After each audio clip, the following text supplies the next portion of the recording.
Hello दोस्तों। जैसे कि आप सभी जानते हैं कि आज दिवाली का त्यौहार है। सभी लोग दिवाली खुशियों से मनाएं। इस दिवाली में सभी के यहाँ भरपूर खाने पीने का अनाज हो, कोई भी भूखा ना सोए।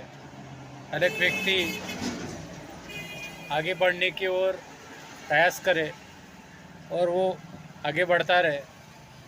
यही हम सभी को इस दिवाली के उपलक्ष्य में शुभकामनाएं देते हैं। दोस्तों, उसी तरह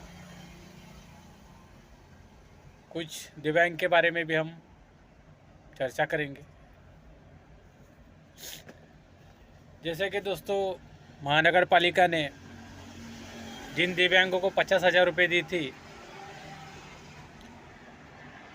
मुझे एक अपेक्षा थी कि महानगर पालिका दिवाली के पहले इन दिव्यांग लोगों को जो बाकी के 50,000 है वो देंगी, जिससे कि वे अपने घर में अपनी दिवाली अच्छे से मना सके और अपने धंधे में भी उसका उन पैसों का उपयोग कर सके। मगर महानगर पालिका ने इन दिव्यांगों को पैसा न देकर, इनकी निधि न देकर, इन्होंने ये दिखा दिया है कि सही में ये दिव्यांगों के विषय में कितने दुर्लक्षित भाव रखते हैं। बेचारा दिव्यांग अपनी ही निधि के लिए इनके पीछे चक्कर मार मार के परेशान हो जाता है और महानगर पालिका के कानों में जू तक नहीं रेंगती है। हमने इनकी तक कंप्लेंट सरकार से की, राष्ट्रपति जी से की, लेकिन इन पर कोई कार्रवाई नहीं हुई, किसी तरह की कार्रवाई नहीं हुई। इससे लगता है कि पूरा सिस्टम ही दिव्यांग हो चुका है, जिनको जनता की दुख से कोई लेना देना नहीं है, उनकी योजनाओं से कोई लेना देना नहीं है। बस हम सत्ता कैसे हासिल करते हैं उसके लिए जो कुछ करना पड़े वो सभी तरह के फंडे सरकार कर रही है। दोस्तों, दिवाली में जो किट की घोषणा हुई थी कि महाराष्ट्र सरकार सभी को दिवाली की किट देनी थी।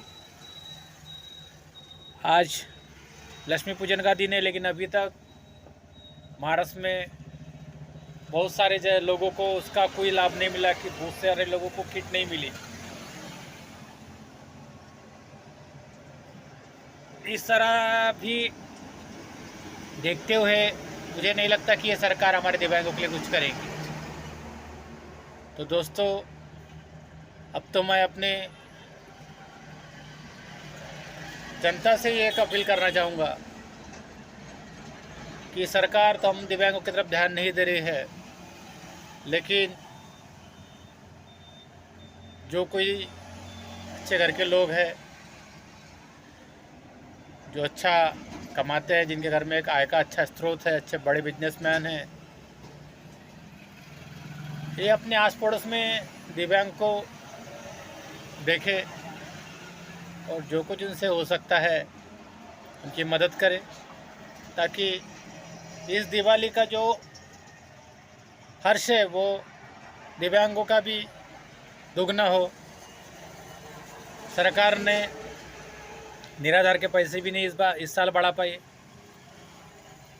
जबकि अपने पगारों की जब बढ़ाने की बात आती है तो बड़े बहुमत से ये अपने पगार की घोषणा बढ़ाती है। इनको इलेक्ट्रिक बिल माफ़ होता है, इनको फ़ोन का बिल मिलता है, लेकिन जनता के लिए इनके पास में कुछ भी नहीं है।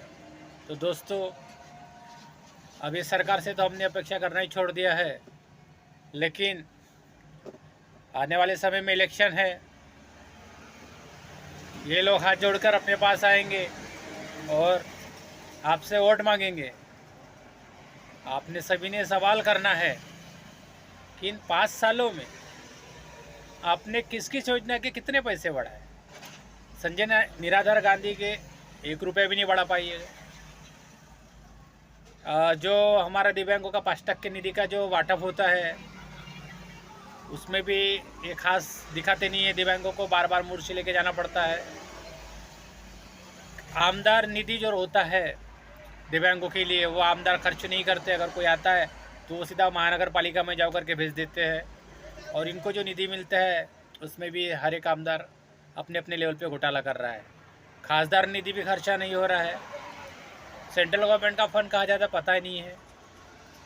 ये सब सोचते हुए मुझे बड़ा दुख होता है कि हम एक ऐसे देश में रह रहे कि जहाँ की सरकार राम भरोसे है, सरकार को इनकी कोई चिंता नहीं है। तो दोस्तों, आने वाले इलेक्शन में आप इन सभी को सबक सिखाएंगे। अपना एक भी वोट ऐसे पार्टियों को ना दे जिन्होंने आपके बुरे समय में आपकी मदद नहीं की। तो एक वोट अपने को ऐसे व्यक्ति को दे जो आपके साथ में रहा हो, आपके साथ में खड़ा रहा हो, आपके लिए संघर्ष करता रहा हो, आपसे मिलता रहा हो, आपके दुख सुख में सहभागी रहा हो। ऐसे व्यक्ति को आप दे। और अभी हम 2-3 दिन में दिवाली के बाद में महानगर पालिका में भी हम एक जोरदार मोर्चा लेके जाएंगे। क्योंकि जब हम मोर्चा लेके जाते हैं तो ये लोग कहते हैं कि भैया तुम दंगे कर दो इसलिए हम पैसे नहीं बांटते। लेकिन पिछले 6 महीने से हमारे किसी भी दिव्यांग ने वहाँ पर किसी तरह का भी कोई दंगा नहीं किया। और इन अधिकारियों ने अभी तक 1 रुपये का भी वाटअप नहीं किया। तो अब दंगा करने का समय हमारा है।